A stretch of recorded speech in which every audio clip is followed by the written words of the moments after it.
বাবার জন্মে যা করিনি তা এখন করতে হচ্ছে, ডাইটিং। তো আমাকে ইয়ার্কি মেরে বলেছিল মোমো খেতে যাবে, আমি ভেবেছি সত্যি বলেছে।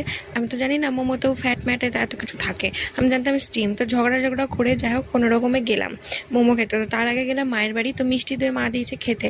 তো আমার দিকে ড্যাব ড্যাব করে তাকাচ্ছে, ভিডিও করছে যে খাচ্ছি বলে, যে এক্সারসাইজ করে আমার কী লাভ হচ্ছে যদি আমি মিষ্টি দই খেয়ে নিই। তো যাই হোক অনেক কথা শোনার পর, মানে আমি কথা শুনেছি, তারপর নিয়ে গেল মোমো খেতে। মোমো টোমো খেয়ে গেলাম একটু, যতগুলো ফ্যাট ক্যালোরি খেয়েছিলাম সেগুলোকে দূর করতে। হেঁটে হেঁটে গেলাম ওর নাম্মার বাড়ি থেকে একটু বসে টসে চলে এলাম বাড়ি। সকালবেলায় এখানে আমি আমার কচ্ছপ সেলাই করতে বসেছি, কারণ এগুলো ফাটিয়ে দিয়েছে, দুমড়ে মুচকে শুয়ে সব এটাকে ফাটিয়ে দিয়েছে। তো এই এত অপারেশন করেছি চারিদিকে বলার মতন, আর এত গরম পড়েছে যে আমাকে এই আজকে নিচে বিছানা করে শুতে হয়েছে। তো রাত্রিবেলায় বেরিয়ে গেছি লালুর জন্য বিস্কুট কিনতে।